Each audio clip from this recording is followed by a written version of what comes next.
നിങ്ങളുടെ മനസ്സ് വേദനിക്കുമ്പോൾ അതിനൊപ്പം വേദനിക്കുന്ന ഒരു മനസ്സ് എവിടെയോ ഉണ്ട്.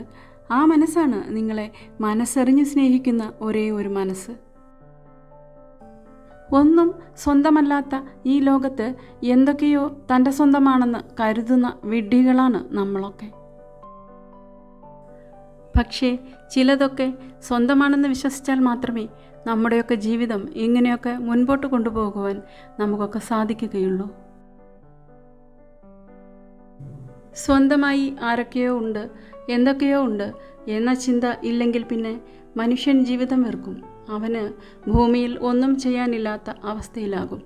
ശേഷം ശൂന്യത മാത്രം. നിനക്ക് ഞാനുണ്ട്, എനിക്ക് നീയും എന്ന ചിന്തയാണ് ഓരോ മനുഷ്യനെയും ജീവിക്കാൻ പ്രേരിപ്പിക്കുന്നത്.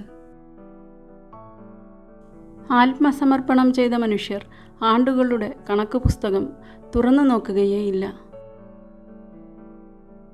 കാലാവധിയില്ലാത്ത കാത്തിരിപ്പുകളുടെ ഭണ്ഡാരത്തിലേക്ക് അവർ സ്നേഹം മാത്രം നിക്ഷേപിച്ചുകൊണ്ടിരിക്കും. കാലഹരണപ്പെട്ടു പോകാത്ത ഒരേ ഒരു നിക്ഷേപമാണ് സ്നേഹം, നൽകുന്നവനെയും ലഭിക്കുന്നവനെയും ഒരുപോലെ സന്തോഷിപ്പിക്കുന്നത്. സ്നേഹം സത്യമാണെങ്കിൽ അതൊരിക്കലും നിങ്ങളെ വേദനിപ്പിക്കില്ല. സഹനത്തിൻ്റെ ഓരോ നിമിഷങ്ങളിലും അത് നിങ്ങൾക്ക് മരുന്നായി വർത്തിക്കും. സമാധാനം എന്തെന്ന് അറിയണമെങ്കിൽ നിങ്ങളുടെ മനസ്സ് സ്നേഹിക്കുന്ന മനുഷ്യരെ വിശ്വസിക്കാനും തുടങ്ങണം. വിശ്വാസമാണ് എന്നും ബന്ധങ്ങളുടെ അടിത്തറ. അത് ബലവത്താണെങ്കിൽ ആ ബന്ധം ഏതു കൊടുങ്കാറ്റിനെയും അതിജീവിക്കും.